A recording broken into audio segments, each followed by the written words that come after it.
दोनों ही हमारे फिजिक्स के स्टूडेंट थे, एक नितिश और एक अक्षत। तो अक्षत इधर खड़ा हुआ है, नितिश अंदर खड़ा हुआ है। ठीक है भाई। नितिश, तेरे से अगर मैं पूछूं कि what is the acceleration of the block, तू अंदर खड़ा है, तेरे सामने तू लिफ्ट में तेरे साथ कोई जा रहा है तो उसका एक्सेलरेशन बोल देगा कि इसका एक्सेलरेशन ये है। Akshat, what is the acceleration of this, क्योंकि तू बोलेगा कि सर लिफ्ट से बंधा हुआ है, लिफ्ट के साथ जा रहा होगा 2 मीटर पर सेकंड स्क्वायर से, तेरे को जाता हुआ दिखेगा, ऊपर जा रहा होगा, इसको दिखेगा लेकिन तेरे को नहीं दिखेगा। तो तेरे रेस्पेक्ट में एक्सेलरेशन अलग है, तेरे रेस्पेक्ट में एक्सेलरेशन अलग है। सो आज हमारी न्यूटन्स लॉज ऑफ मोशन की 3rd क्लास है और आज हम पढ़ेंगे स्यूडो फोर्स, थ्रस्ट फोर्स जो कि वेरिएबल मास सिस्टम का होता है, और linear momentum conservation, spring balance और वेइंग मशीन।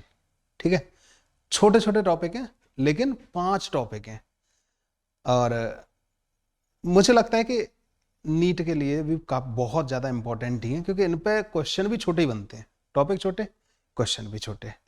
तो स्टार्ट करते हैं फिर। जो मैंने ऑलरेडी आप लोगों को पढ़ा दिया है वो दिखा देता हूँ एक बार। ये नोट्स हैं हमारे जो कि चल ही नहीं रहे। वाह, व्हाट अ धोखा। क्या है भाई कहाँ गया, गायब ही हो गया। मुझे लग रहा है ना टेम्परेचर की वजह से ना ये स्मार्ट बोर्ड जो है हीट हो गया। ठंडा नहीं हुआ, तेरे ठंडा लग रहा है, हीट हो गया। मतलब ना ये इसकी फंक्शनिंग गड़बड़ करने लगती है क्योंकि यहाँ बहुत हीट फील हो रही है मेरे को ना। तो ये वो सारे के सारे क्वेश्चंस हैं जो हम लोगों ने कवर कर रखे हैं। ये वो नोट्स हैं जो मैंने तुम लोगों को शेयर भी कर रखे हैं। ठीक है,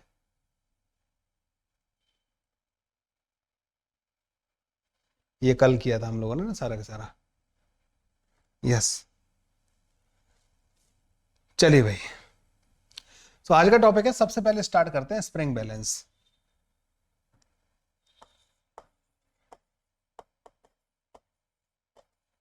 मैं देख रहा था कि आप लोगों के ना न्यूटन्स लॉज ऑफ मोशन में ही स्प्रिंग के क्वेश्चंस भी डाल रखे हैं लोगों ने ना, तो मैंने सोचा कि सबसे पहले मैं स्प्रिंग बैलेंस को ही कवर करवा देता हूं आप लोगों को ना। स्प्रिंग क्या होती है, तुम लोगों ने देखा होगा कि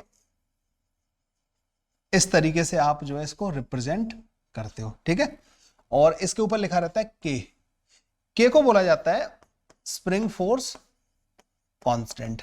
ठीक है, स्प्रिंग फोर्स कांस्टेंट बोलते हैं इसको। यहां पे क्या होता है कि spring resist any change in its length. तो स्प्रिंग क्या करती है, अपनी लेंथ में किसी भी चेंज को रेजिस्ट करती है, मतलब ना अपोज करेगी। तुम अगर इसकी लेंथ बढ़ाओगे तो भी उसको अपोज करेगी, मतलब बढ़ने नहीं देगी, फोर्स लगाएगी। जो चीज बढ़ा रही होगी ना उस पर फोर्स लगेगा। अगर तुम इसकी लेंथ को घटाओगे मतलब कंप्रेस करोगे तब भी उसको रेजिस्ट करेगी। ठीक है, दोनों ही केस में ये रेजिस्ट करती है। तो जैसे सपोज करो कि तुमने इसके ऊपर फोर्स लगा के इसकी लेंथ को बढ़ाना चाहा, तुमने ऐसे फोर्स लगाया और एक फोर्स तुमने इधर की तरफ लगाया और इसकी लेंथ को बढ़ा के कितना कर दिया, L नॉट प्लस का x। L नॉट इसकी नेचुरल लेंथ। ठीक है, so this L not is natural length. L not natural length हो गई, x क्या है, इसके अंदर आया हुआ एक्सटेंशन बोलते हैं इसको ना, x इसमें एक्सटेंशन आ गया स्प्रिंग में। तो इसके ऊपर जो तुम्हें फोर्स लगाना पड़ा है ना, तुम्हें इसको कैसे लगाना पड़ेगा, फोर्स इधर की तरफ, तो तुम्हें इसको खींच के रखना पड़ेगा। तो तुम्हारे ऊपर अंदर की तरफ फोर्स लग रहा होगा, तो स्प्रिंग किधर की तरफ लगा रही होगी, अंदर की तरफ। या आप इसको ऐसे भी बोल सकते हो कि एक और इसमें सिचुएशन बनती है, ज्यादा अच्छे से इसको विजुअलाइज कर पाओगे कि अगर ये स्प्रिंग है और अगर तुम इसको खींच रहे हो तो you have to apply force like this. तुम्हारा फोर्स इधर की तरफ होगा तब जाके इसकी लेंथ जो है L नॉट प्लस का x के बराबर होगी। तो ये जो एक्सटर्नल फोर्स है ना, ये एक्सटेंशन के डायरेक्टली प्रोपोर्शनल होता है। या आप ऐसे कह सकते हो कि जो स्प्रिंग का फोर्स है वो इस एक्सटेंशन के नेगेटिव के डायरेक्टली प्रोपोर्शनल होता है। मतलब तुम अगर इसको इधर खींचोगे ना तो स्प्रिंग तुम पे उल्टा फोर्स लगाएगी, पीछे की तरफ लगाएगी। जो स्प्रिंग लगा रही होगी वो ऐसे लगाएगी और तुम जो लगाओगे, जिधर तुम खींच रहे हो, जिधर तुम इसके एंड को डिस्प्लेस करा रहे हो उधर लगाओगे। तो इसलिए यहाँ पे नेगेटिव साइन इसमें आया, इसमें नहीं आया। तो ये जो स्प्रिंग का फोर्स है ये बन जाता है तुम्हारे पास F spring is equal to minus का के इंटू एक्स, ठीक है ना। F spring is equal to minus का के इंटू एक्स। तो ये इस तरीके से फोर्स को लिखा जाता है, ठीक है। तो स्प्रिंग फोर्स जो है इस तरीके से हम जो यहाँ पे लिख देंगे F spring is equal to minus का k into x, x is the extension. या अपन ऐसा भी कर सकते हैं कि तुम इसको इधर की तरफ फोर्स लगा के कंप्रेस भी कर सकते हो। तो जब तुम कंप्रेस करोगे ना तो तुम्हारा फोर्स इधर की तरफ होगा, लेकिन स्प्रिंग किधर लगाएगी, उल्टा। तो कंप्रेशन मतलब तुमने इस एंड को मूव इधर कराया, लेकिन स्प्रिंग तुम्हें फोर्स लगा रही है उल्टा। इसलिए हमेशा ये जो है ना माइनस क्यों आ रहा है, क्योंकि आप हम स्प्रिंग के फोर्स की बात कर रहे हैं। अगर तुम एक्सटर्नल के लिए लिखोगे ना F external is equal to k x आएगा, उसमें माइनस नहीं आएगा। तो के समझ में आया। के की जो यूनिट होती है ना, यूनिट ऑफ के, वो क्या होती होगी, न्यूटन पर मीटर। तो जो यूनिट ऑफ के होती है ना बच्चों, वो न्यूटन पर मीटर होती है। सो कितने न्यूटन फोर्स लगा के आप इसका 1 मीटर का एक्सटेंशन करा सकते हो, दैट इज द के। कोई परेशानी आता? ओके चलो एक क्वेश्चन कराता हूं इस पे मैं, लिखना है कुछ।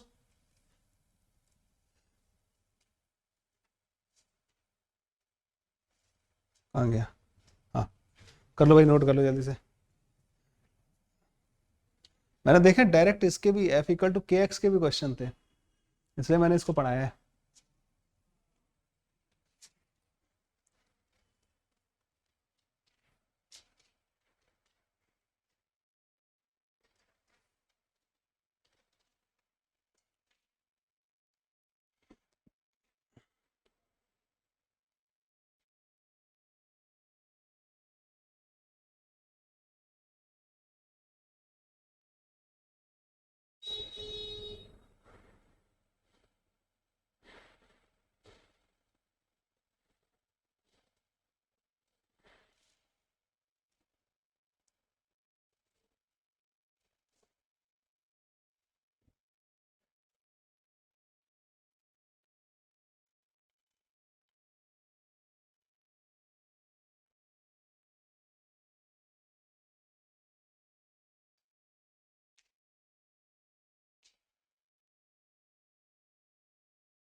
डन। तो इसमें मैं 2 क्वेश्चन दे रहा हूं, तो मैंने एक नहीं 2, क्वेश्चन नंबर 1 और क्वेश्चन नंबर 2। यहां पे एक ब्लॉक है जिसको आपने स्प्रिंग से हैंग किया हुआ है, और यहां पे भी एक ब्लॉक है जिसको स्प्रिंग से ही हैंग करेंगे, लेकिन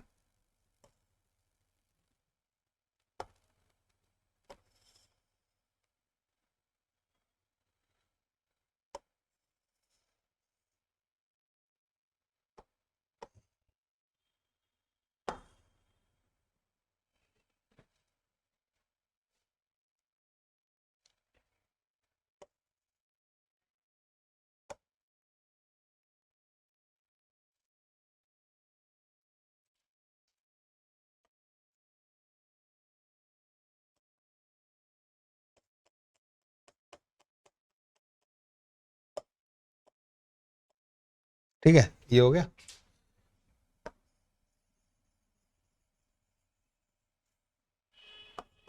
और एक केस ये हो गया। क्वेश्चन नंबर 1, के की वैल्यू दे रखी है उन्होंने 10 न्यूटन पर सेंटीमीटर, और इसका मास दे रखा है 10 kg। Find the extension in the spring, find the extension in spring in equilibrium. तो जब ये इक्विलिब्रियम में होगा ना ब्लॉक, तो आपको एक्सटेंशन बताना है। के स्प्रिंग कांस्टेंट है, एम मास है इसका। Find extension in spring in equilibrium, ठीक है। स्प्रिंग में एक्सटेंशन बताना है इक्विलिब्रियम के केस में, दोनों में।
आया?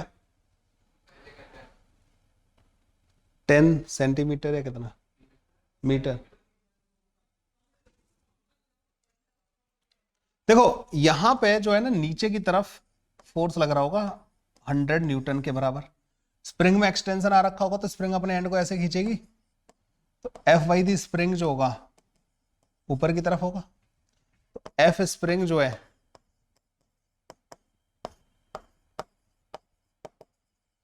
वो एम जी के बराबर होना चाहिए। तो स्प्रिंग फोर्स होगा के एक्स, ये 100 के बराबर होना चाहिए। एक्स की वैल्यू आ जाएगी 100 डिवाइड बाई के बराबर। अच्छा के कितना दे रखा है इन्होंने? 10 न्यूटन पर सेंटीमीटर। एक काम करना है, इसको 100 से ऊपर मल्टीप्लाई कर देना और 100 से नीचे मल्टीप्लाई कर देना, तो ये आ जाएगा 1000 न्यूटन पर मीटर के बराबर। ठीक है, 1000 न्यूटन पर मीटर के बराबर आ गया। अब इसकी एक्स की वैल्यू पुट कर दो यहाँ पे, तो ये आ जाएगा तुम्हारे पास 0.1 metre which is equal to 10 centimetre. This will be the answer. ठीक है, हो गया फोन सही? ओके, तो एक्सटेंशन इन द स्प्रिंग इतना आ जाएगा इस वाले केस में ना।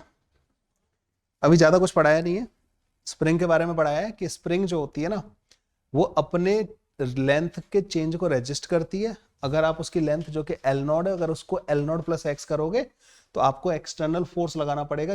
अगर एक्सटेंशन कराना चाह रहे हो तो जिधर मूव कर रहे हैं ना उसके एंड उस डायरेक्शन में, तो एक्सटर्नल जो फोर्स होगा वो एक्स के डायरेक्टली प्रोपोर्शनल होगा, या स्प्रिंग फोर्स जो होगा वो उसके अपोजिट होगा। तो अगर मैं स्प्रिंग के एंड को इधर खींच रहा हूं, मैंने इसको इधर डिस्प्लेस कराया, तो स्प्रिंग उल्टा लगाएगी लेकिन आपका फोर्स इस डायरेक्शन में होगा। तो F spring is directly proportional to minus का एक्स। तो एफ स्प्रिंग जो है माइनस प्रोपोर्शनलिटी के एक्स आ जाता है, मतलब के आ जाता है, तो एफ इक्वल टू माइनस का के एक्स आ जाएगा। फिर मैंने एक क्वेश्चन कराया कि एक स्प्रिंग से एक ब्लॉक को हमने हैंग कर रखा है, के की वैल्यू 10 न्यूटन पर सेंटीमीटर के बराबर दे रखी है, तो इस स्प्रिंग में कितना एक्सटेंशन आएगा?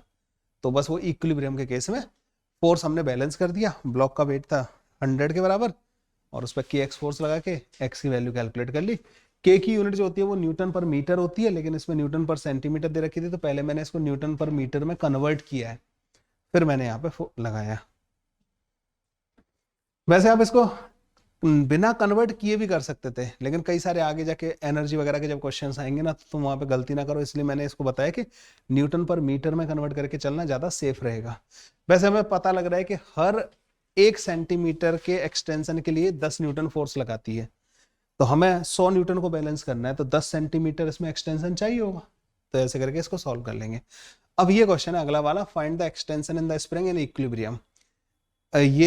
ये पुली है, मासलेस पुली है, और यहाँ पे इस तरीके से इस ब्लॉक को इक्विलिब्रियम में रखा है हमने, तो स्प्रिंग में कितना एक्सटेंशन आ रहा होगा that we have to find. करो भाई जल्दी से।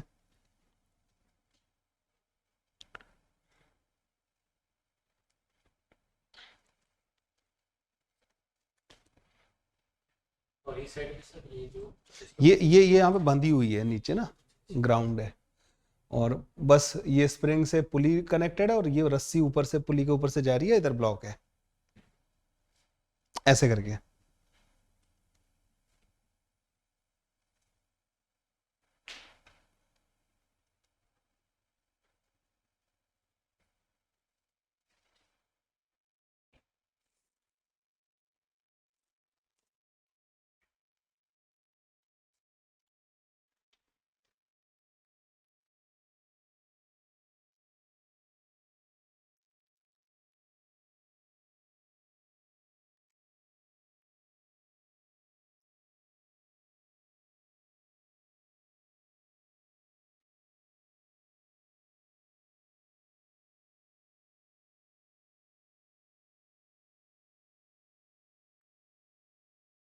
एक्सटेंशन नहीं,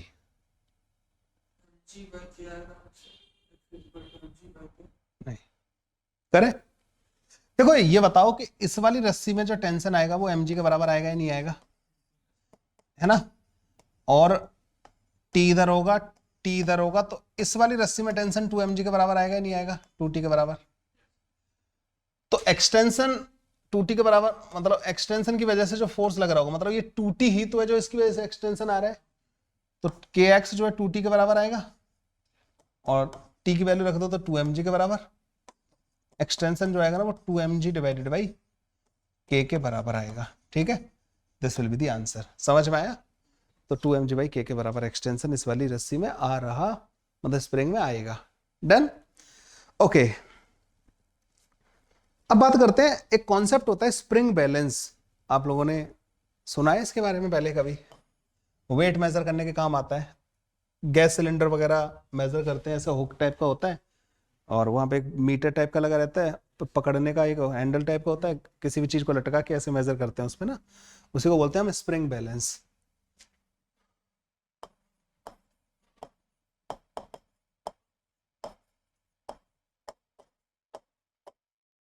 देखो भाई, इसका जो डायग्राम होता है ना स्प्रिंग बैलेंस का, वो कुछ इस तरीके का होता है, जैसे ये वो मीटर वाला पार्ट हो गया, और भाई अजीब सा होता है इसका डायग्राम ना, तो यहाँ पे वो हैंग करने वाला हो गया, या आपने किसी तरीके से हैंग कर रखा है इसको ना, कैसे करोगे हैंग, चलो ऐसे लटका दिया, ये आपने इस तरीके से इसको लटका दिया। इसके अंदर होती है कि स्प्रिंग, उसमें एक होता है पॉइंटर, और यहां पे मार्किंग हो रखी होती है, तो यहां पे जो भी तुम वेट लटकाते हो ना, अगर तुमने यहां पे कोई फोर्स लगाया, उसको ही रीड कर देता है ये पॉइंटर, उसी के सामने जाकर रुक जाता है। इसकी रीडिंग आती है किलोग्राम फोर्स में, kgf। इसका क्या मतलब होता है, जैसे अगर इसने रीड किया ना 1 किलोग्राम फोर्स, इसका मतलब हुआ 10 न्यूटन। समझ रहे हो, जी से मल्टीप्लाई कर देते हैं। ये वेट को, मास को मेजर करता है, कितना मास तुमने लटका रखा है। वैसे तो ये फोर्स को मेजर करता है, लेकिन इस तरीके से। अब अगर ये आइडियल है ना, अगर मान लो ये आइडियल है, तो पता है ये क्या करेगा, it measure the tension in the string, the tension in the string. जिस रस्सी से आपने इसको कनेक्ट कर रखा है ना, तुम इसको भूल जाओ, आइडियल होने पे ये एक तो मासलेस होगा, इसका मास कंसीडर नहीं करना, और पता है क्या करता है ये जिस रस्सी से आपने कनेक्ट कर रखा है ना, इसको हटा के उस रस्सी को पहले तो पूरा कर दो, और उस रस्सी में जो टेंशन होगा ना, वही इसकी रीडिंग होगी। ये वाली बात समझ में आई? ये कहीं ना कहीं आप लोगों को कई बार रस्सी के साथ कनेक्ट करके दे दिया जाता है, तो अगर आपको इसकी रीडिंग पता करनी है ना, तो इसको भूल के उसकी जगह रस्सी लगा दो, और उस रस्सी का जो टेंशन होगा ना, वही इसकी रीडिंग होगी। जैसे एक क्वेश्चन से ज्यादा अच्छे से क्लियर हो जाएगा। So this is the, note करना है आपको किसी को, मैं यहीं पे क्वेश्चन लिख लेता हूं।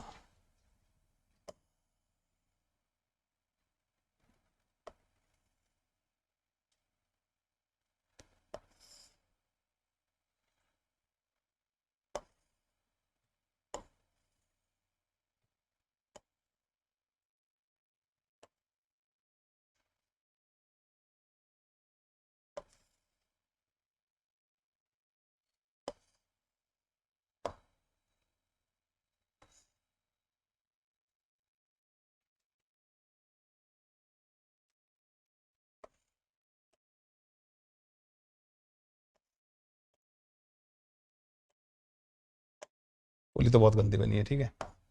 ये 1 kg का है, ये 1 kg का है, और ये एक स्प्रिंग बैलेंस था।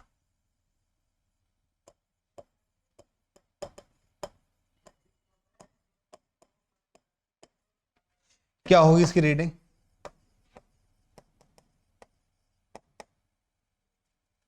इस स्प्रिंग बैलेंस की रीडिंग क्या होगी, that we have to find.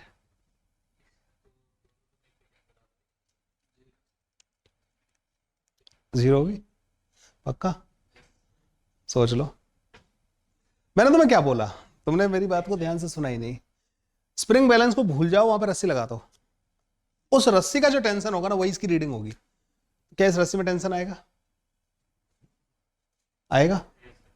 कितना आएगा?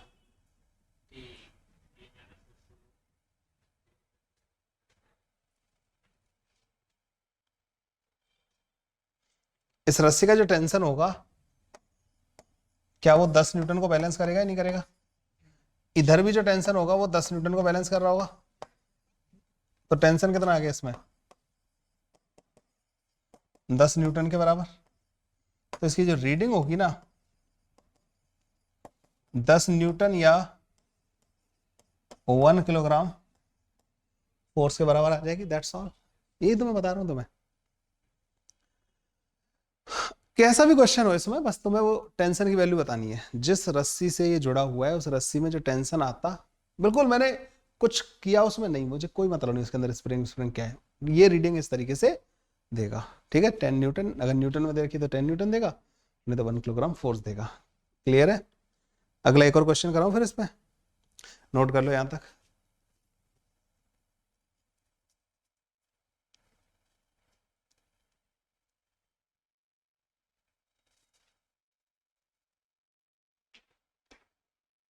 इतना आसान होता है ये ना spring balance.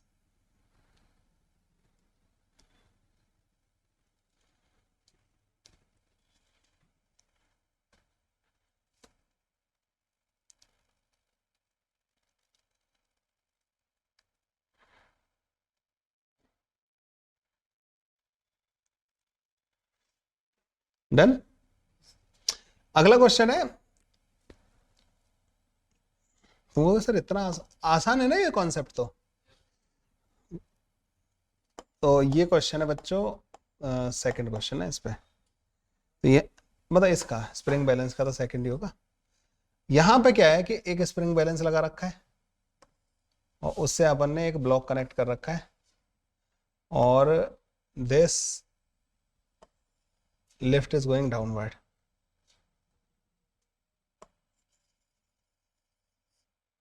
With 2 metre per second square. 5 kg का ब्लॉक है। Reading of the spring balance कितनी होगी?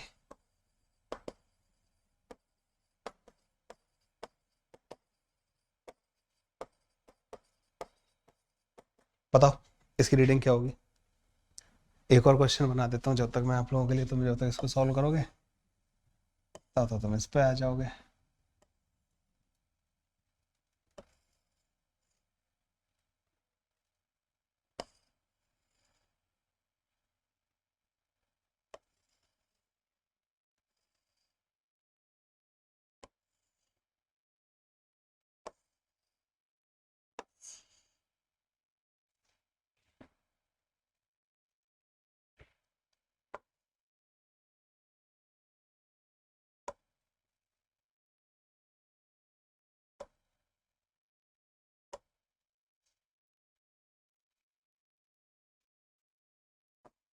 ये सारे स्प्रिंग बैलेंस बच्चों आइडियल हैं, ठीक है। ये 3 kg हो गया, ये 2 kg हो गया। क्वेश्चन नंबर 3 हो गया, रीडिंग ऑफ स्प्रिंग बैलेंस क्या होगी। ठीक है, आया पहले वाले का आंसर? 40 आ रहा है, 40 न्यूटन। इसकी टेंशन ही तो पता करनी है। क्या तुम्हें पता है इसमें टेंशन जो आता है वो m इंटू जी फैक्टिव के बराबर आता है, और जी फैक्टिव कितना आएगा इसमें? तो जी माइनस का ए के बराबर है ना। ए की वैल्यू कितनी दे रखी है हमें? 2, तो ये आ जाएगा 40 न्यूटन के बराबर या 4 किलोग्राम फोर्स के बराबर। वेरी गुड, सही है। ठीक है ना, 40 के बराबर आ जाएगा। उस वाले का आंसर क्या आएगा? तो स्प्रिंग बैलेंस बस सिर्फ डरा सकता है तुम्हें ना, क्वेश्चन को देखते ही, और इसमें स्प्रिंग बैलेंस है क्या होगा कैसे होगा, कुछ नहीं। ये तुम क्वेश्चन जो तुम पहले सॉल्व कर सके हो ना, कर चुके हो ना, जिन जिन में तुमने टेंशन फाइंड किया उन सब में मैं स्प्रिंग बैलेंस लगा के वही चीज पूछ रहा हूँ, टेंशन ही पूछ रहा हूँ मैं तुमसे।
इसका आंसर आया?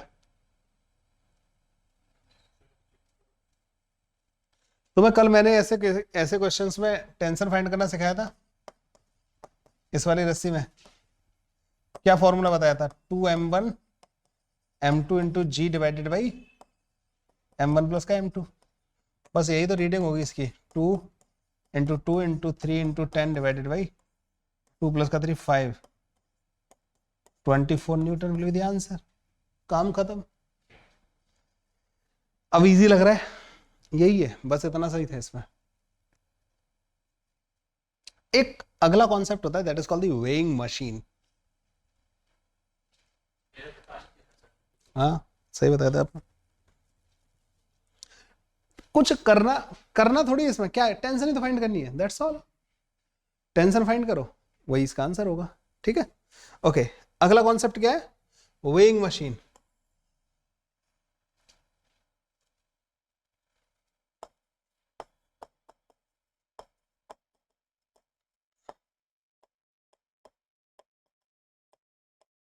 वेइंग मशीन तुम लोगों ने देखा होगा जनरली, कई बार एक ऐसा डब्बा टाइप का बना देते हैं वो, और उसके ऊपर लिख देते हैं बॉक्स टाइप का बना के कि ये वेइंग मशीन है, WM लिख देते हैं। तो इसकी रीडिंग कैसे पता करेंगे हम? क्या होता है, क्या रीड करता है? ये नॉर्मल को रीड करता है, दैट्स ऑल। इसके सरफेस पर जो नॉर्मल लग रहा होता है ना, reading is the normal on the upper surface, on top surface. Normal की वैल्यू पता करनी है, दैट्स ऑल। तो जैसे मैं इसमें क्वेश्चन करवाऊं तुम्हें, सो एक लिफ्ट है और उसमें एक बंदा है जो वेइंग मशीन के ऊपर खड़ा हुआ है, and lift is going upward.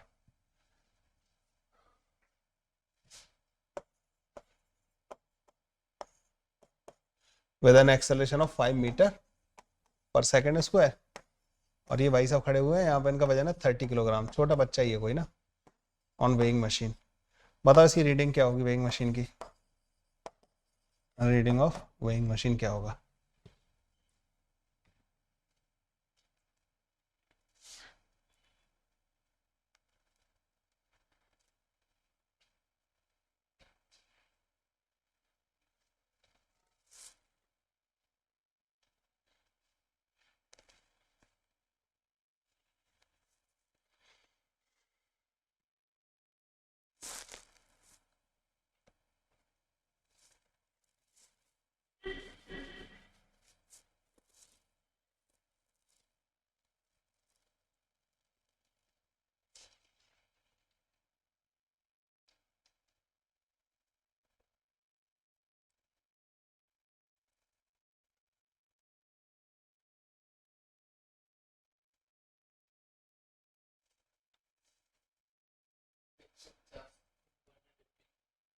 One 150 आ रहा है। M इंटू जी प्लस का A। हाँ ये सही बोल रहे हैं अक्षर जो है। M होगा 30, G प्लस का A 450 न्यूटन या 45 किलोग्राम रीड करेगा ये वेइंग मशीन। उल्टा कर दिया तूने, एक्सेलरेशन ऊपर की तरफ है, ऐसी गलती मत कर। चलो अगला वाला एक और क्वेश्चन करवा देते फिर हम आपको, क्योंकि मुझे लग रहा है कि अब तुम्हें ये कॉन्सेप्ट अच्छे से हैं। हाँ वो तो नॉर्मल होगा, नॉर्मल की वैल्यू तो पता करनी बस। नहीं नहीं,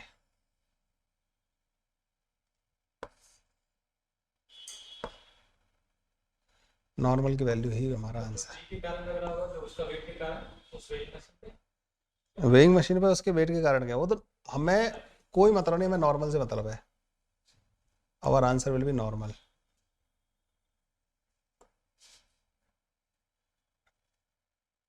नॉर्मल की वैल्यू पता कर लो बस। तो आ गया ना वो उसमें 300 न्यूटन तो उसके वेट की वजह से, फिर उसको 5 का एक्सेलरेशन, वो भी तो नॉर्मली दे रहा है, नॉर्मल वेट को बैलेंस कर रहा है, फिर उसको एक्सेलरेट भी कर रहा है ऊपर, तो इसलिए उसका ज्यादा आया ना वैल्यू। सो ये बंदा है 20 किलोग्राम का, ये 10 किलोग्राम का प्लेटफॉर्म है, और ये 20 किलोग्राम का यहाँ पे ब्लॉक लटका रखा है, और ये एक वेइंग मशीन है। Find reading of weighing machine. वो डब्बे का वेट है।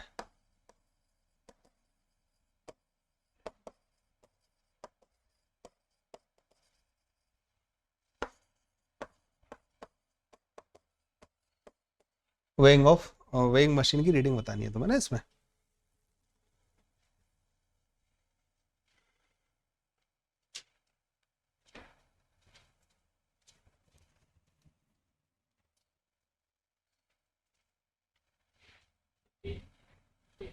कितना? 10 के बराबर? ऐसे नहीं होता, क्वेश्चन सॉल्व करना पड़ेगा पूरा। ऐसा कराया था मैंने तुम्हें कल। नॉर्मल की वैल्यू कैलकुलेट करनी पड़ेगी तुम्हें।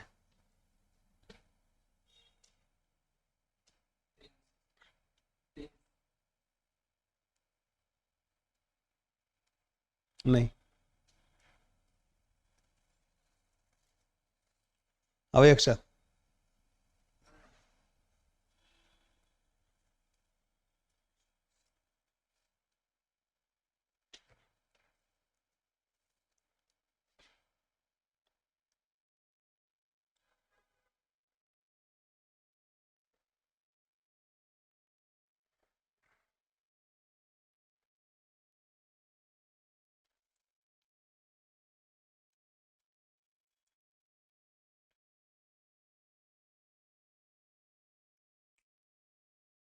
नहीं आ रहा है। देखो ये दोनों का वेट कितना है, 30 किलोग्राम, और इधर कितना है, 20 किलोग्राम। तो ये नीचे जाएगा, ये एक्सेलरेशन से ये ऊपर जाएगा। एक ही जो वैल्यू आएगी वो क्या, 30 माइनस का 20 into g divided by 30 plus का 20। तो ए आ रहा होगा 2 मीटर पर सेकेंड स्क्वायर। किधर की तरफ, नीचे की तरफ। तो अब यहाँ जो नॉर्मल लगेगा, ये लिफ्ट जैसा समझो, जो 2 मीटर पर सेकेंड स्क्वायर से नीचे जा रही है। तो नॉर्मल जो आएगा वो एम जी माइनस का ए के बराबर आएगा। तो नॉर्मल 20 इंटू 10 माइनस का 2, एन की वैल्यू 160 न्यूटन आएगी, या 16 किलोग्राम के बराबर ये रीडिंग देगा। कुछ था नहीं वैसे ऐसे क्वेश्चन में ना इसमें, बस वही तो देखना था। इसको एक तरफ ऐसा लग रहा था, 2 ब्लॉक की तरह मानो इनको। बस नॉर्मल वेइंग मशीन तो फालतू का, बस कंफ्यूज करने का कॉन्सेप्ट है। बस नॉर्मल देखना है तुम्हें। एक तरीके से समझो कि सरफेस पे बंदा खड़ा हुआ है, तो सरफेस और इसके बीच में लगने वाला नॉर्मल ही रीडिंग है, ठीक है ना। हाँ, तो वेइंग मशीन और इसका मतलब ना दोनों का क्या कहते हैं, स्प्रिंग बैलेंस का सिर्फ कंफ्यूज कर सकता है क्वेश्चन, डरावना दिखेगा, लेकिन एक्चुअली उनको तुम्हें देखना ही नहीं है। उनके अलावा उसमें इसमें नॉर्मल और उसमें टेंशन की वैल्यू पता करनी है, दैट्स ऑल। चलो ये दोनों कॉन्सेप्ट हो गए। अब बात करते हैं स्यूडो फोर्स के बारे में।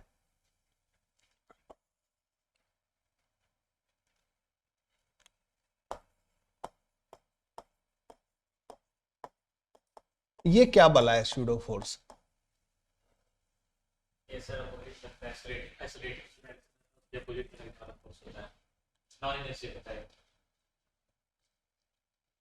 चलो मैं तुम्हें ना एक सिचुएशन इमेजिन करने के लिए बोलता हूँ।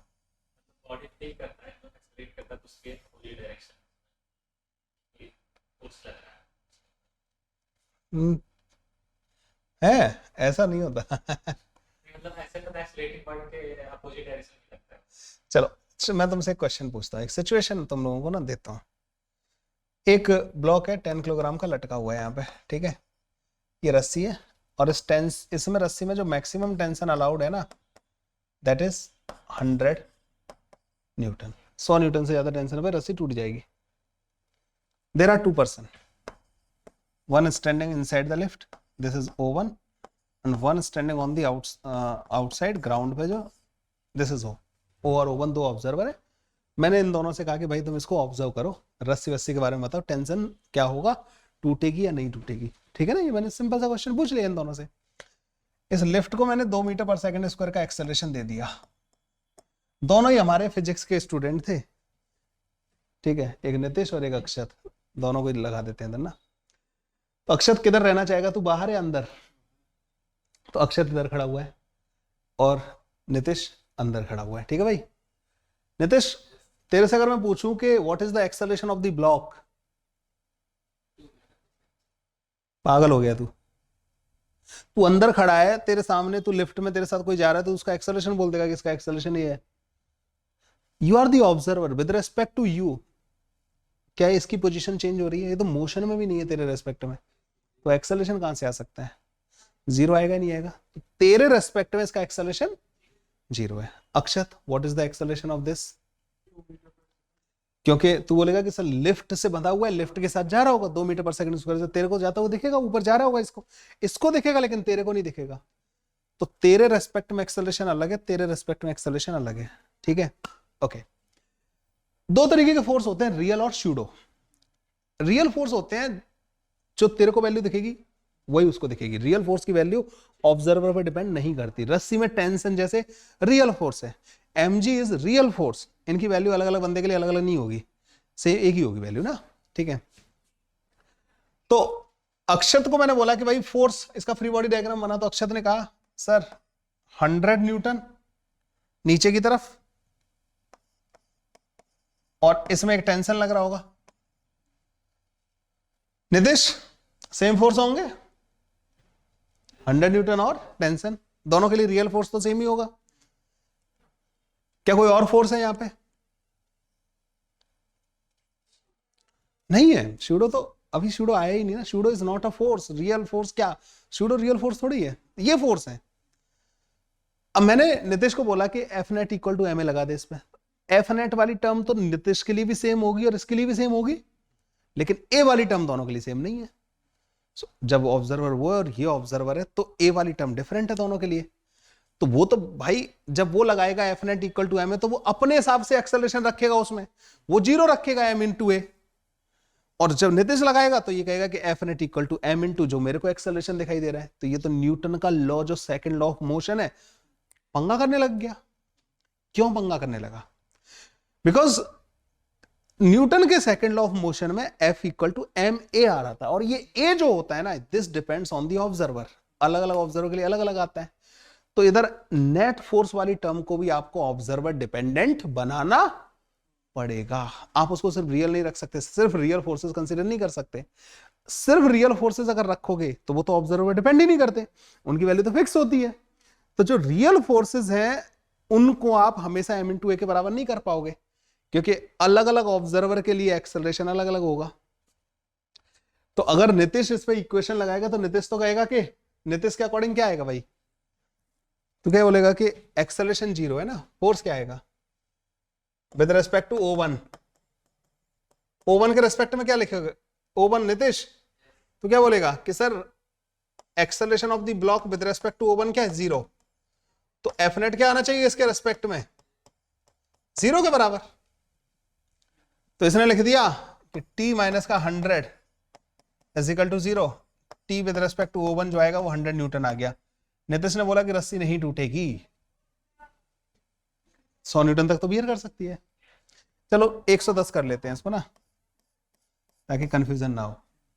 नहीं टूटेगी, नितिश ने बोला नहीं टूटेगी सर रस्सी, क्योंकि ये ब्लॉक जो मेरे सामने लटका हुआ है ये कहीं जा नहीं रहा, इसका वेट है 10 किलोग्राम, तो इस पे लग रहा होगा 100 न्यूटन। 100 न्यूटन तो रस्सी बियर कर सकती है। तो ये तो यही बोलेगा ना नितिश। विद रेस्पेक्ट टू अक्षत क्या हो जाएगा भाई कहानी? ओ के रेस्पेक्ट में तो ये कहेगा सर देखो टी ऊपर लग रहा है, नीचे 100 लग रहा है, और ये ब्लॉक जा रहा है ऊपर 2 मीटर पर सेकेंड स्क्वायर से। तो t माइनस का 100 इज इक्वल टू 10 इंटू 2। तो t की वैल्यू चाहिए मुझे 120 न्यूटन। रस्सी तोड़ दी, अक्षत ने रस्सी तोड़ दी, और नितिश कह रहा है नहीं टूटेगी। दोनों फिजिक्स के स्टूडेंट थे, न्यूटन का सेकंड लॉ ऑफ मोशन बिल्कुल सही लगा रहे हैं, F equal to m a लगा रहे हैं, रस्सी टूट। अब तुम सोचो, तुम स्यूडो से पहले की कहानी सोचो, स्यूडो को इंट्रोड्यूस करने से पहले की सोचो। अब तुम्हें तो पता है कि स्यूडो लगाना है अभी इसमें, उससे पहले की कहानी सोचो। तो दोनों में तो लड़ाई हो जाएगी, दोनों माथा फोड़ना चालू कर देंगे कि भाई ऐसा क्या, तू गलत है कि तू गलत है। तो फिर हमने इसका समाधान निकाला कि एक काम करते हैं, लिफ्ट ऐसे इमेजिन करते हैं कि बंदा एक कदम रख रहा है लिफ्ट के अंदर, तो रस्सी नहीं टूट रही। पैर बाहर रखा तो रस्सी टूट गई, अंदर रखा तो नहीं टूटी। मतलब अगर बंदा अंदर जाएगा तो नहीं टूट रही है, बाहर आएगा तो टूट जा रही है, अंदर जाएगा तो नहीं टूट रही है, फिर बाहर आएगा। तो रस्सी का क्या, रस्सी का ये देखेगी कि भाई तू अंदर आएगा तो मुझे नहीं टूटना और तू बाहर जाएगा तो टूट जाना है। रस्सी को कोई मतलब है क्या इससे? भाई देखने वाले से रस्सी को कोई मतलब थोड़ी है, तो टूटेगी या नहीं टूटेगी एक ही काम होगा उसके साथ। दैट्स वाई रस्सी का tension is the non independent of the observer, या तो टूटेगी या नहीं टूटेगी, इसलिए उसका फोर्स रियल फोर्स है। या तो वो टूट गई है तो टूटी दिखेगी, दोनों को ही दिखेगी, तुम्हारे फंडों में कोई कमी है। तो वो प्रॉब्लम वही थी, तुम लोगों को मेरे ख्याल से समझ में आ चुका है कि F net equal to m a में हम एफ नेट दोनों साइड को, इधर वाली साइड ए वाली साइड ऑब्जर्वर के साथ चेंज हो सकती है। अगर एक्सेलरेटेड ऑब्जर्वर हुआ, एक बंदा नॉन एक्सेलरेटेड है दूसरा एक्सेलरेटेड है, तो इन दोनों को किसी एक ऑब्जेक्ट का एक्सेलरेशन सेम दिखाई नहीं दे सकता। एक एक्सेलरेटेड एक रुका हुआ है, तो भाई दोनों के लिए किसी भी ऑब्जेक्ट का, किसी एक ऑब्जेक्ट को अगर ये दोनों बंदे एक साथ स्टडी करेंगे तो दोनों के लिए क्या होगा, उसे ऑब्जेक्ट का एक्सेलरेशन आएगा। तो फिर इन दोनों को तो वो जो है एक साथ दिखाई, मतलब एक जैसा एक्सेलरेशन दिखाई नहीं दे सकता, तो दोनों के according F net equal to m a लगा ही नहीं सकते हम, क्योंकि एफ नेट हम सेम नहीं रख सकते फिर। तो इसमें फिर एक नए फोर्स को इंट्रोड्यूस किया गया कि देखो भाई इधर ए वाली जो चीज है ना, दैट इज ऑब्जर्वर डिपेंडेंट, तो इधर भी हमें हमें रियल फोर्सेस को नहीं चेंज किया उन्होंने, नहीं तो फिर वो रस्सी वाला पंगा हो जाएगा। रस्सी को देखना पड़ेगा कि नीतीश देख रहा है अक्षत देख रहा है, ये थोड़ी करने वाली है। तो इन्होंने कहा कि देखो भाई रस्सी को नहीं दिखवाते, एक काम करते हैं, एक नया फोर्स इंट्रोड्यूस कर देते हैं, जो कि जब भी कोई एक्सेलरेटेड ऑब्जर्वर होगा तो हम इस फोर्स को लगा दिया करेंगे। तो न्यूटन का लॉ जो है और जो सर फोड़ने वाली जो नौबत है ये नहीं आएगी, ठीक है। और उस फोर्स को ही बोला गया स्यूडो फोर्स। तो ये जो स्यूडो फोर्स होता है इसकी कुछ खास बात होती है, जैसा इसका नाम है ना, स्यूडो को हिंदी में शायद बोलते हैं आभासी, है ना, मतलब आभासी जो है नहीं, हाँ इस तरीके का ना। ये लाइन बहुत टेढ़ी है ये तो, चलो इरेज मार दे कर देते। अरे यार हट, कबाड़ा ही कर दिया।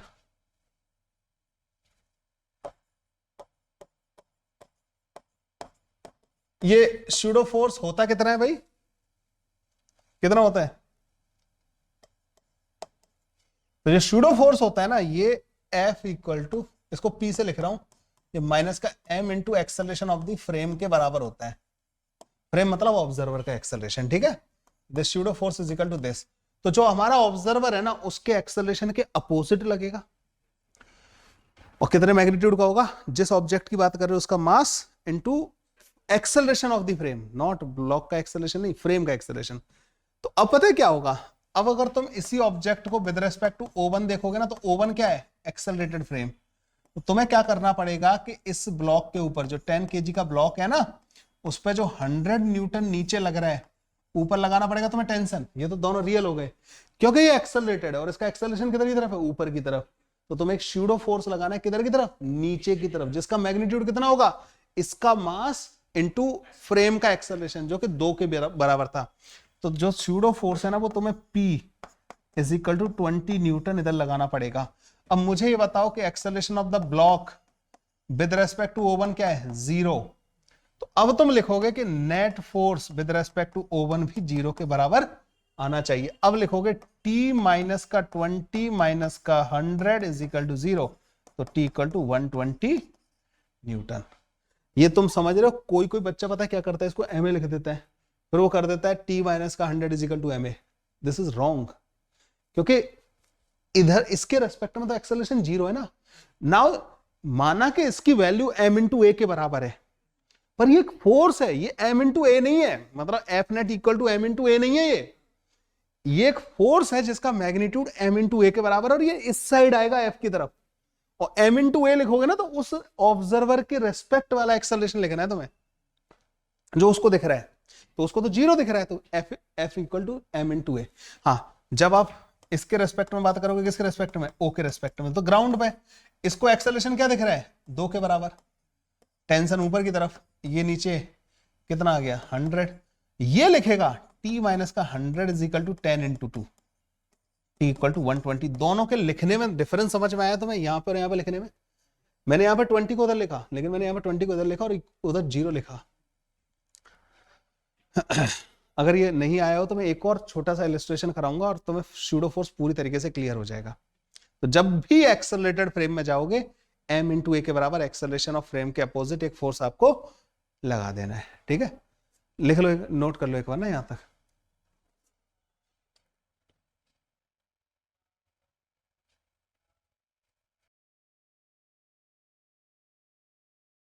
कर लिया। अब देखो मैं तुम्हें एक और एग्जांपल देता हूं। मान लो एक ब्लॉक है,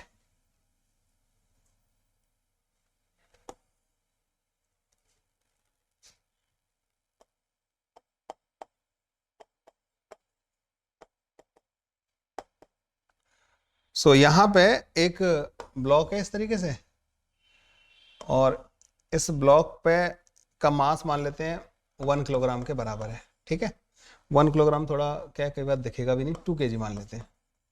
और तुमने इस पे एक फोर्स लगा रखा है 10 न्यूटन का। ठीक है, यहां पे दो लोग हैं इसको देखने वाले, एक बंदा जो रेस्ट पे है, एक बंदा जो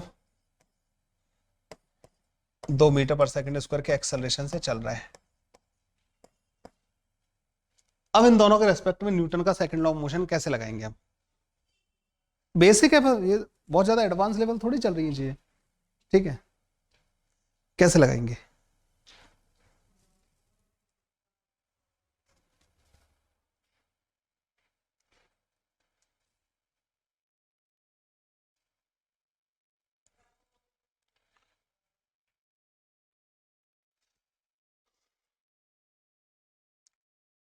O1 तो मतलब विद रेस्पेक्ट टू ग्राउंड ही हो गया ना। तो मुझे पता क्या करोगे, विद रेस्पेक्ट टू O1 तुम लिखोगे sir F equal to m a. एक ही वैल्यू कितनी आ जाएगी? 10/2 5 metre per second square O1 के रेस्पेक्ट में। ये 5 मीटर पर सेकेंड स्क्वायर से जा रहा होगा विद रेस्पेक्ट टू O1। लेकिन अगर मैं तुमसे बोलूं विद रेस्पेक्ट टू O2, अब रिलेटिव लगाओगे नहीं लगाओगे? तो इसका जो एक्सेलरेशन 5 था, क्या इसको 5 दिखाई देगा? इसके रेस्पेक्ट में क्या हो जाएगा? 3 मीटर पर सेकेंड स्क्वायर। लेकिन फोर्स तो तुमने 10 न्यूटन का लगा रखा है इस पे, 2 kg की बॉडी पे। और हम बात कर रहे हैं अब O2 वाले के रेस्पेक्ट में, जो कि खुद जा रहा था 2 मीटर पर सेकेंड स्क्वायर से, तुमने इसको रोक दिया। और दिस इज योर ऑब्जर्वर। अब पंगा आया यहाँ पे कि उसका नेट एक्सेलरेशन इसके रेस्पेक्ट में 3 आ रहा है। तो तुम क्या करोगे, इसके ऊपर एक सूडो फोर्स लगाओगे P। आप लिखोगे 10 माइनस का P equal to M into a relative. जो इसको दिख रहा है वो लिखना होता है वहां पे। तो P की वैल्यू कितनी है यहाँ पे? 2 दूनी 4। तो 10 माइनस का 4 इज इक्वल टू मास कितना है? 2, और रिलेटिव एक्सेलरेशन कितना है? 3। देखो 6 इज इक्वल टू 6 आ गया नहीं आ गया? अब दोनों साइड बराबर हो गई या नहीं हो गई? तो तुम्हें समझ में आया कि जब तुम F equal to m a लिखते हो ना, तो एक कौन सा लिखना होता है? उस ऑब्जर्वर को दिखने वाला। और ये जो सूडो फोर्स में M इंटू ए आता है, ये एक फोर्स है जिसका मैग्नीट्यूड, तो ये देखो ये M इंटू ए, ये देखो ये वाला M into A of frame मैंने यहां पर रखा है, इधर इधर यहां रखा है, इधर नहीं रखा। इधर तो उसको दिखने वाला एक्सेलरेशन रखते हैं। अब इसमें एक सबसे जो कॉमन जो क्वेश्चन पूछा जाता है, गाड़ी के अंदर जो बॉल लटकी होती है उसका एंगल वाला, ठीक है ना, वो इसी का क्वेश्चन है। तो लेट्स डिस्कस दैट क्वेश्चन। कुछ नोट करना है किसी को? ये बहुत बेसिक तरीके से समझाया मैंने ना तुम्हें सूडो फोर्स। यार ऐसे होता है सूडो फोर्स के ना फंडे, ये होते हैं। क्या यहां तक क्लियर है आप सब लोगों को? ठीक है, तो फिर आगे बढ़ते हैं, एक क्वेश्चन सॉल्व करते हैं। तो एक कार है, या कार्ट बोल दो इसको, और इसके अंदर एक बॉब लटका हुआ है। रस्सी से एक ऐसे करके बॉल टाइप को लटका दिया आपने, और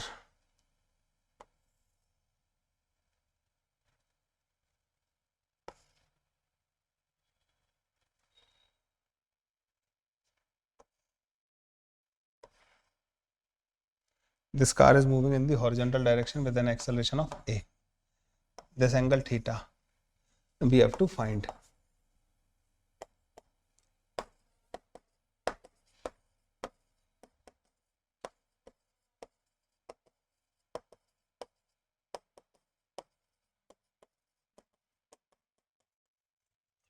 विद रेस्पेक्ट टू कार्ट, ये रेस्ट पे, ये ध्यान रखना, ये जमीन के रेस्पेक्ट में रेस्ट पे नहीं दिखेगा, कार के अंदर वाले बंदे को। इसको क्या दिख रहा है, ये रेस्ट में रुका हुआ है, ठीक है, इक्विलिब्रियम है, कार्ट के रेस्पेक्ट में इक्विलिब्रियम है, तो आपको एंगल थीटा पता करना है इक्विलिब्रियम के केस में।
आ रहा है किसी का आंसर?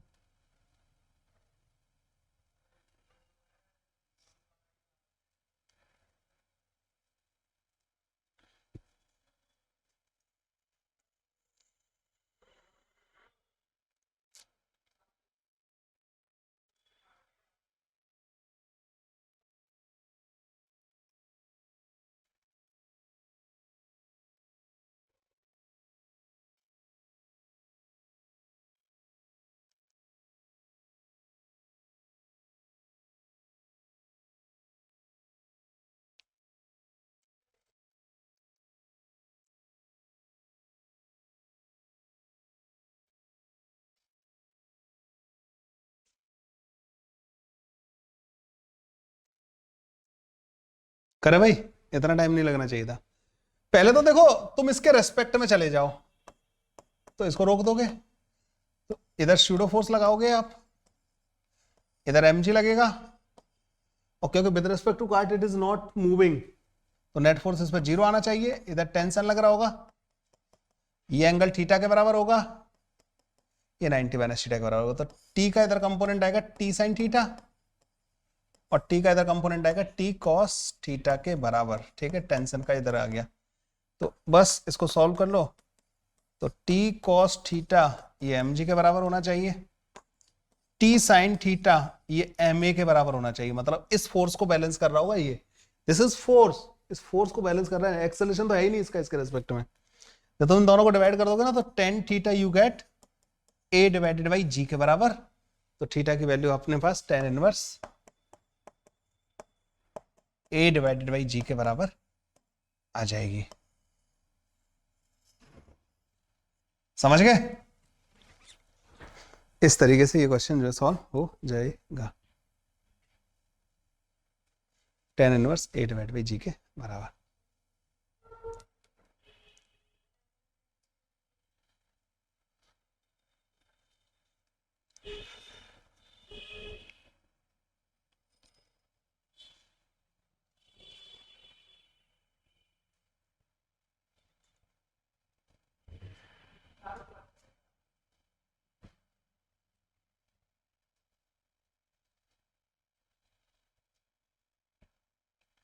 कुछ था क्या इसमें? कुछ भी नहीं था, ठीक है।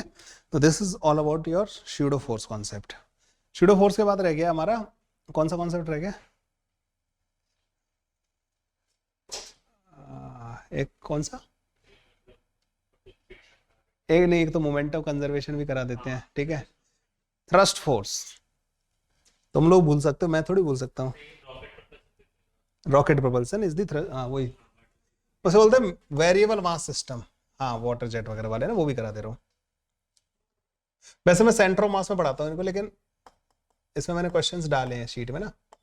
इसे वेरिएबल मास सिस्टम बोला जाता है। अभी तक हमने जितना भी केस पढ़े ना, उनमें मास कांस्टेंट था, F = ma जब हम लगा रहे थे ना, तो जिस बॉडी पे लगा रहे थे उसका मास कांस्टेंट था। अब ये पहली बार ऐसा केस होगा जिसमें मास वेरी करेगा, और ऐसे दो बहुत ही कॉमन केसेस हैं। एक है रॉकेट प्रोपल्सन। तो रॉकेट में क्या होता है कि रॉकेट में यहां से गैसेस इजेक्ट होती हैं, इस रॉकेट का मास जो है चेंज होता है, ठीक है, गैसेस निकलने की वजह से। तो इसके ऊपर थ्रस्ट फोर्स आता है। और एक केस बनता है, तुम लोगों ने शायद देखा हो इसका डायग्राम इस तरीके का, कि एक ट्रॉली टाइप की है और हाँ कन्वेयर बेल्ट वाला ना, उसके ऊपर सैंड वगैरह गिर रही है, ठीक है। दो तरीके के केस होते हैं जिनमें हमें थ्रस्ट फोर्स या वेरिएबल मास सिस्टम कंसीडर करना होता है। ये वो केस है जिसमें मास घट रहा है, डिक्रीजिंग, और ये वो केस है जिसमें मास सिस्टम का बढ़ रहा है, ठीक है। अब इन पे थ्रस्ट फोर्स लगता है दोनों पे। तो एक तरीका है इसको याद रखने का, जो थ्रस्ट फोर्स होता है ना,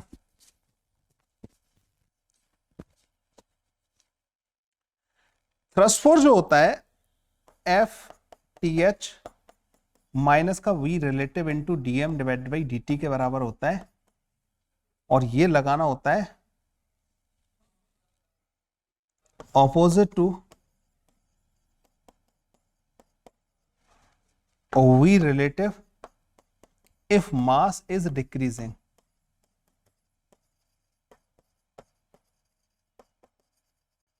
ठीक है, ये फोर्स लगाना होता है वी रिलेटिव अपोजिट, अभी मैं बताऊंगा इसके बारे में ना। और ये जो दूसरा वाला केस है ना जिसमें मास बढ़ रहा है, ये हमारा पहला केस हो गया जिसमें मास घट रहा था। इसमें जो थ्रस्ट फोर्स होगा ना, that is v relative into dm divided by dt in the direction of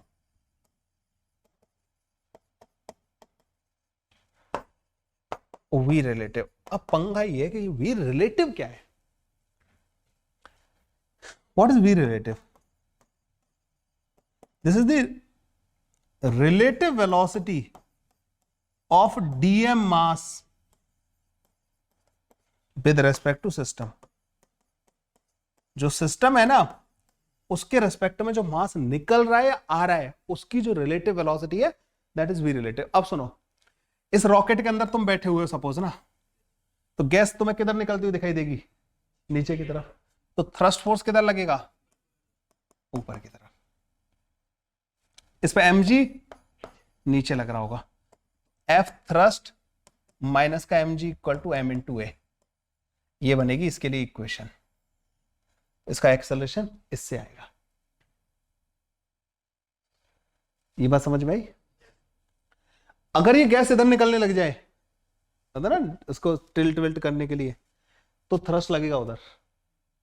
अच्छा, तुम कहोगे सर ये माइनस का क्या मतलब है? क्योंकि मास घट रहा है तो DM by d T term negative होगी। जैसे किसी ने बोला कि 1 किलोग्राम पर सेकंड घट रहा है तो डीएम बाई डी टी -1 आएगा। उस -1 को ये सही कर देगा और ये वैल्यू टोटल पॉजिटिव आ जाएगी और ऊपर की तरफ पॉजिटिव वैल्यू आ जाएगी।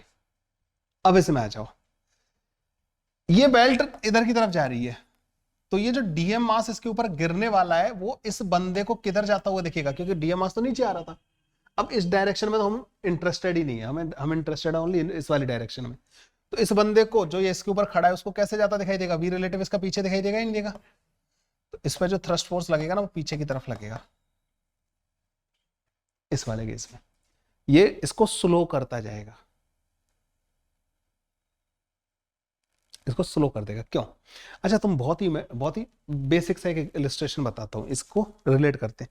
ये जो प्लेटफॉर्म है ना, सपोज ये प्लेटफॉर्म मूव कर रहा होता और मैं नहीं मूव कर रहा होता, मैं इसके ऊपर आके लैंड कर जाता सपोज। तो जैसे जिस मूवमेंट पे मैं इसके ऊपर लैंड करता ना, तो मेरा तो मूवमेंट इधर है नहीं और इस प्लेटफॉर्म का मूवमेंट इधर हो रहा है, तो मेरे पैरों के बीच में और इस प्लेटफॉर्म के बीच में एक फ्रिक्शन लगता। वो फ्रिक्शन क्या करता कि प्लेटफॉर्म पे तो पीछे लगता और मुझ पे लगता आगे, और मेरे पास आ जाती वेलोसिटी और प्लेटफॉर्म की थोड़ी कम हो जाती। तो प्लेटफॉर्म को तो ये लगा ना कि किसी ने उसकी स्पीड कम कर दी, तो मैं उस पर एक तरीके से मास की तरह ऐड हो रहा हूं और उसकी स्पीड घट जा रही है। तो ऐसे ही लगा ना कि उसकी वेलोसिटी इधर थी, उस पर थ्रस्ट पीछे लग गया। समझ गए? और कंटिन्यूअसली ऐसे ही मास आके उसके ऊपर लैंड करता जाएगा, तो कंटिन्यूअसली उस मास को चलाने के चक्कर में उसकी खुद की वेलोसिटी कम होगी, तो घटती जाएगी उसकी स्पीड। तो ये वाला तुम्हें बस ध्यान रखना है कि एक होता है मास ऐड होने वाला केस, एक होता है मास इजेक्ट होने वाला केस। मास इजेक्ट होने वाले में रिलेटिव वेलोसिटी के अपोजिट इसको ध्यान में रख के लगा देना, और जिसमें मास ऐड हो रहा है उसमें इस तरीके से आ जाएगा। थ्रस्ट फोर्स के तो केस ये होते हैं। अब इसमें कई बार रॉकेट का मास दे रखा होता है, मान लो 1000 किलोग्राम दे दिया रॉकेट का मास, बोला कि इसको लिफ्ट कराना है हमें, जस्ट लिफ्ट कराना है, किस रेट से इससे गैस एग्जॉस्ट होनी चाहिए, मतलब किस dm/dt पूछ लिया या v रिलेटिव पूछ लिया, बस यही क्वेश्चन होते हैं। ठीक है, लिख लो इसको, यही 2 केस होते हैं बस इसमें ना, इस पे हमारे करीब 4-5 क्वेश्चन मैंने डाले हैं इसमें ना शीट में।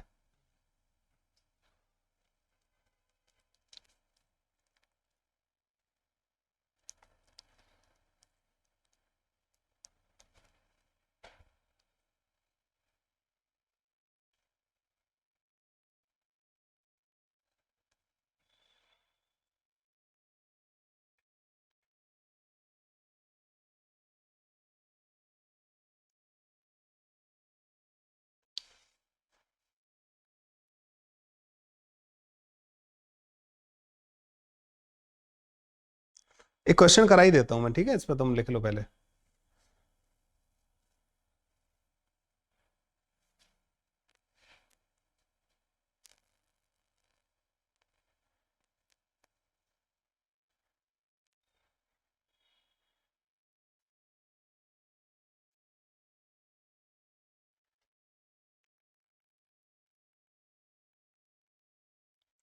क्वेश्चन ये है, to lift a rocket of mass 1000 kilogram with 10 meter per second square,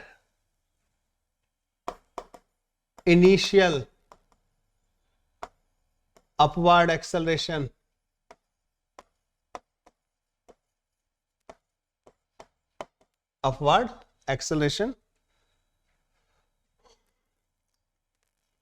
what should be rate of mass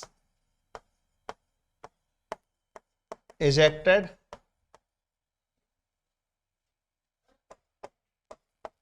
v relative दे रखा है 100 मीटर पर सेकंड के बराबर।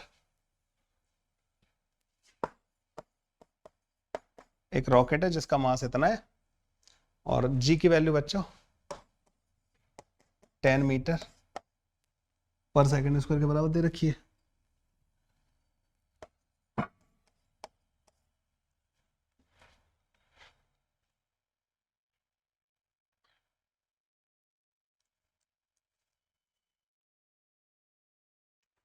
जब क्लास का टाइम तो नहीं हो रहा, तो टाइम है।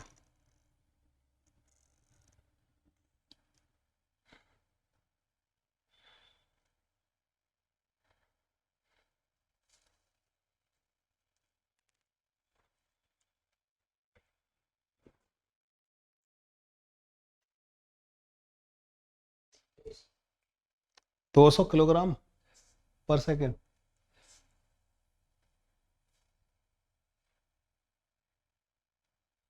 रिलेटिव वेलोसिटी बहुत कम दे दी क्या मैंने, तो ज़्यादा आ जाएगा यार 200 की रेट से। तो एक काम करो, हैं 200 नहीं, तुम एक काम करो ना, थोड़ा सा चेंज करो, नहीं तो बहुत इम्प्रैक्टिकल हो जाएगा। इसको करो 10 किलोमीटर पर सेकंड, 10 किलोमीटर पर सेकंड, इस रेट से कैसे निकालनी पड़ेगी।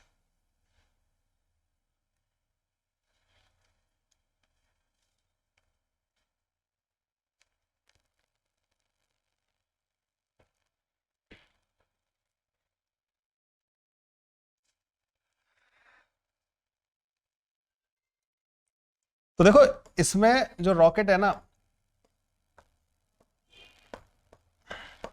उस पर थ्रस्ट ऊपर चाहिए हमें, नीचे mg चाहिए होगा, एक्सेलरेशन हमें ऊपर चाहिए, f थ्रस्ट माइनस का mg इक्वल टू ma।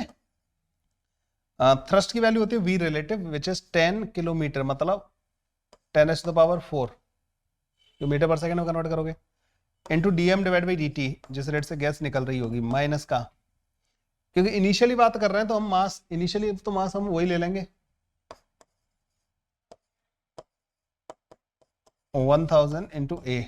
अच्छा, तो डीएम बाई डी टी आ जाएगा तुम्हारे पास, अब आ जाएगा 2 किलोग्राम पर सेकंड की रेट से। पर ये वो भी ज़्यादा कर दिया, वैसे इसे 1 किलोमीटर पर सेकंड होता ना तो उससे करीब 20 आता, वो एक थोड़ा सही नंबर है। एक्सेलरेशन में हमने बहुत ज़्यादा दिया है। ठीक है, ये इस डेटा के अकॉर्डिंग आंसर ये होगा। क्या यहाँ तक बच्चों सारा क्लियर है? ओके, ठीक है भाई, है ना। तो थ्रस्ट फोर्स वाले क्वेश्चन ही होते हैं। अच्छा, एक और होता है, एक और टाइप होता है, ये एक स्पेशल केस करके लिख लेते हैं इसको ना।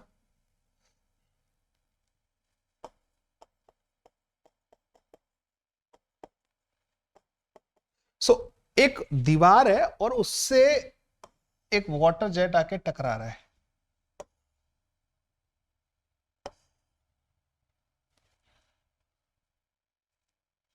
इस दीवार से ये आके ऐसे टकरा रहा है और टकरा के बच्चों ये रेस्ट पे आ जा रहा है। तो v स्पीड है, रो इसकी डेंसिटी है, क्रॉस सेक्शन एरिया a के बराबर है, comes to rest after strike. ठीक है, टकराने के बाद बच्चों इस दीवार से ये वाटर जेट जो है रेस्ट पे आ जाता है। तो what is the average force on the wall?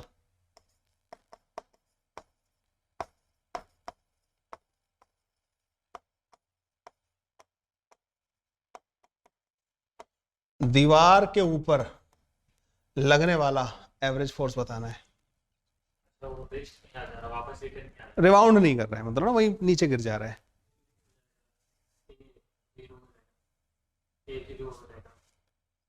ए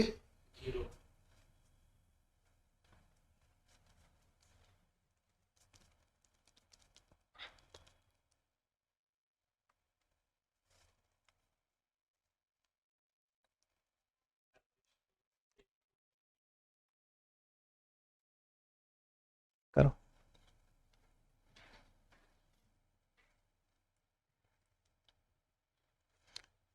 मैं डायरेक्ट इसका रिजल्ट भी बता दूंगा तुम्हें कि आप ऐसे याद भी कर सकते हो।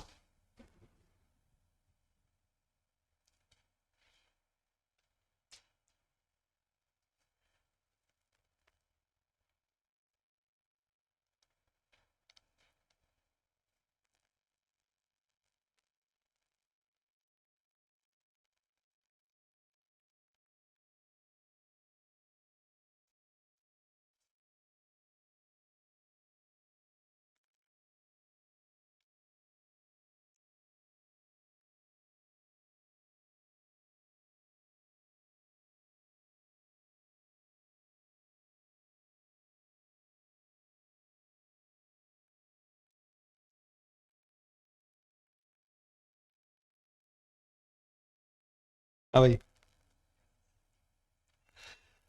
देखो ऐसे समझो, dt टाइम में जितना ये मोमेंटम ट्रांसफर करेगा, अगर मैं उसको dt से डिवाइड कर दूंगा तो रेट ऑफ मोमेंटम ट्रांसफर आ जाएगा, उसी को फोर्स बोलते हैं, delta P by delta T. देखो ये अभी टकरा रहा है यहाँ पे, dt टाइम बाद कौन टकराएगा? जो इससे v dt पीछे होगा भाई। dt टाइम में ये वाला एलिमेंट जो v की स्पीड से चल रहा है, v dt डिस्टेंस कवर कर जाएगा। मतलब ये पूरा का पूरा जो मास है ना, इससे टकरा चुका है। कितने टाइम में टकरा है? dt टाइम में। तो इसका मास लिख सकते हो rho into volume a into v d t, यही होगा इसका मास। इतना मास टकरा गया और ये मास कितनी वेलोसिटी से चल रहा था? v की स्पीड से। तो कितना मोमेंटम इस पे टकराया? तो in dt time momentum transferred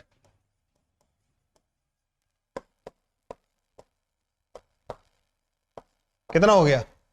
तो mass rho a v d t into v के बराबर, तो delta p divide by delta t होता है force, which comes out to be rho a v square. This is the answer, rho a v square. नहीं, वो 2 times हो जाएगा फिर ना, क्योंकि जितना ट्रांसफर किया उतना ही रिबाउंड के टाइम पे उसने ले और लिया। उसका एक तरीका होता है, मैं वो भी बताने वाला हूँ ना, वो रिबाउंड करे या 90 डिग्री पे जाए। कई बार पाइप होता है 90 डिग्री पे मुड़ा हुआ है, उस पर कितना लगेगा, वो भी बता रहा हूं। तो चलता हुआ अगर रोका तो रो ए बी स्क्वायर लगेगा, और रुका हुआ चलाया तो भी रो ए बी स्क्वायर लगेगा। रुका हुआ चलाया का एक आधे एग्जाम्पल, जैसे किसी टंकी में होल कर दिया तुमने, साइड में ना होल कर दिया, तो उससे निकलेगा लिक्विड, तो वो टंकी पर फोर्स लगा के आएगा। रुका हुआ था लिक्विड पहले, अब चलने लगा, उसके पास मोमेंटम आने लगा, तो वो पीछे की तरफ फोर्स लगा के आएगा, रो ए बी स्क्वायर के बराबर। चलता हुआ रोका तो भी रो ए बी स्क्वायर लगेगा। चलता हुआ 90 डिग्री पे मोड़ा, तो इसे ऐसे बोल सकते हैं कि पहले तो चलते हुए को रोक दो और रुके हुए को चला दो, तो रो ए बी स्क्वायर इधर, रो ए बी स्क्वायर इधर, √2 रो ए बी स्क्वायर। समझ गए? इसको ध्यान रखना। चलते हुए को रोकोगे तो रो ए बी स्क्वायर। अच्छा, चलते हुए को पीछे ही चला दो, तो पहले रोका और फिर इधर चलाया, तो अच्छा, रोकने के लिए ये समझ रहे हो ना तुम, कोई चीज ऐसे जा रही थी, रुकी, रुक गई, अब इसको वापस जाना है तो ये फिर धक्का मारेगी तब आएगी, 2 टाइम्स हो जाएगा। कोई चीज ऐसे जा रही थी, रुकी, तो फोर्स इसने इधर लगाया, अब ये इधर जाना चाहती है तो ये उल्टा मार के आएगी, तो rho A B square, rho A B square, √2 rho A B square. समझ में आया? तो अगर ऐसा कोई केस हो ना जिसमें पाइप में पानी ऐसे जा रहा हो वी वेलोसिटी से ना ऐसे, और तुम्हें बोल दिया कि इस सेक्शन पे कितना फोर्स लग रहा होगा, तो इधर रो ए बी स्क्वायर और इधर रो ए बी स्क्वायर, तो नेट आ जाएगा √2 रो ए वी स्क्वायर के बराबर। या कई बार 90 डिग्री एंगल नहीं है ऐसे, तो again rho A B square रोकने पे और उधर ही भेजना है तो उल्टा, तो वो एंगल पे आ जाएंगे rho A B square, rho A B square कर लेना। ऐसे करके ऐसे लौट के आ गया, मतलब पाइप यू शेप का है, लास्ट के सेक्शन पे रो ए बी स्क्वायर, फिर इधर चला है rho A B square, 2 rho A B square. ठीक है, इसको याद रखना। लास्ट है लीनियर मोमेंटम कंजर्वेशन। आज तो कई सारे कॉन्सेप्ट पढ़ा दिए, छोटे छोटे छोटे छोटे थे, लेकिन तुम्हारा न्यूटन लॉज ऑफ मोशन मतलब मुझे लगता है नीट के हर लेवल का तैयार कर दिया। कुछ बचा है, कुछ भी बचा हो एक आध टाइप का क्वेश्चन बताओ मेरे को, तो तुम्हें लग रहा हो कि सर ऐसा नहीं कराया हमने क्वेश्चन। हमने सब कर लिया न्यूटन लॉज ऑफ मोशन का ना। अब रॉड वाला नहीं कराया, एक ना रॉड ऐसे रखे, नहीं सेंटर ऑफ मास में पढ़ते हैं वैसे तो, लेकिन क्योंकि लीनियर मोमेंटम की बात की है, एफ नेट की बात की है, तो यहाँ पे मैंने देखा कुछ बुक्स में कुछ मतलब इसके भी क्वेश्चंस डाल रखे हैं उन्होंने ना, मैंने कहा करा देते हैं इसको भी। छोटा सा ही कॉन्सेप्ट है, इतना बड़ा है भी नहीं, मैं बहुत बहुत एडवांस लेवल पे नहीं करा रहा हूँ, ठीक है, छोटा सा बेसिक लेवल पे। Linear momentum conservation,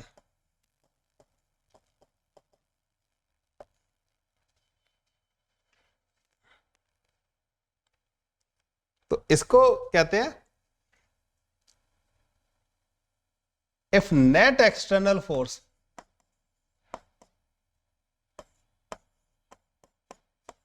on a system is 0, then linear momentum of the system remain conserved. Linear momentum of system remain conserved. बस ठीक है, linear momentum of the system remain conserve अगर नेट एक्सटर्नल फोर्स सिस्टम पे 0 है। और इसका सबसे अच्छा एग्जांपल कहां पे आता है, इस चीज को पहचानते हो तुम, सब पहचानते होंगे।